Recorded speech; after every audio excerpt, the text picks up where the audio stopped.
వైజయంతి అన్న పాపారాయుడు ఒక రూమ్లో కూర్చొని టిఫిన్ ప్లేట్ పట్టుకొని టిఫిన్ ప్లేట్లో తను తెచ్చిన విషం బాటిల్లో నుండి విషాన్ని చట్నీలో కలుపుతూ ఉంటాడు. విండోలో నుండి అది చూసిన జగదాత్రి కేదార్లు షాక్ అవుతారు. అప్పుడే వైజయంతి ఆ రూమ్లోకి వాటర్ గ్లాస్ పట్టుకొని వస్తుంది. బెడ్ పైనే అన్న పక్కన కూర్చొని వాటర్ గ్లాస్ని ప్రేమగా అందిస్తుంది వైజయంతి. కానీ కన్నింగా నవ్వుకుంటున్న పాపారాయుడు చట్నీలో విషం కలిపి ఒక ఇడ్లీ ముక్కని తుంచి ఏమీ తెలియనట్టే ఇడ్లీకి చట్నీ అద్ది వైజయంతి నోటికి నవ్వుతూ ప్రేమగా అందిస్తాడు పాపారాయుడు. ఇక ఆ అన్న పెట్టిన ముద్దని చాలా ఇష్టంగా తింటుంది వైజయంతి. అదంతా జగదాత్రి కేదార్లు చూసి టెన్షన్ పడుతూనే ఉంటారు.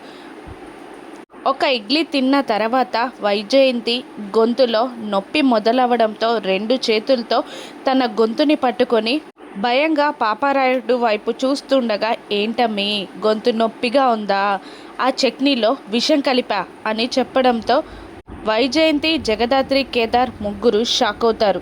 మంచినీళ్ళు కూడా అందించకుండా కావాలనే బెడ్ పై నుండి లేచి డోర్ క్లోజ్ చేసేసి అటు ఇటు తిరుగుతూ ఉంటాడు పాపారాయుడు. అన్నా అని వైజయంతి అరిచినా కూడా లాభం లేకుండా పోతుంది. అటు ఇటు తిరుగుతూ వైజయంతి ప్రాణాలు వదిలేసే క్షణం కోసం పాపారాయుడు ఎదురు చూస్తూ ఉంటాడు. ఇంతలో కిటికీ నుండి లోపలికి పరుగు తీస్తారు జగదాత్రి కేదార్.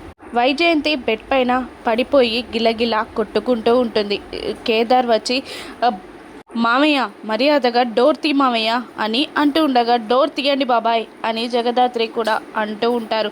అరుస్తూ ఉంటారు. యువరాజ్ అక్కడికి వచ్చి ఏమైందిరా అని అడుగుతూ ఉండగా, పాపారాయుడు బాబాయ్ చట్నీలో విషం కలిపేసి వైజయంతి అత్తయ్యకి తినిపించేశారు అని జగదాత్రి చెప్పగానే యువరాజ్, నిషిక, సుధాకర్, శ్రీవల్లి అందరూ షాక్ అవుతారు. అందరూ డోర్ కొడుతూ ఉంటారు. కానీ పాపారాయుడు రూమ్లో అటు ఇటు తిరుగుతూ ఉండగా బెడ్ పైనున్న వైజయంతి గిల్లగిల్లా కొట్టుకుంటూ ఉంటుంది. ఆ డోర్ని బ్రేక్ చేస్తాడా కేదార్? వైజయంతిని కాపాడతాడా? జగదాత్రి ఏం చేస్తుందో రాను ఎపిసోడ్స్లో చూద్దాం. Thank you for watching.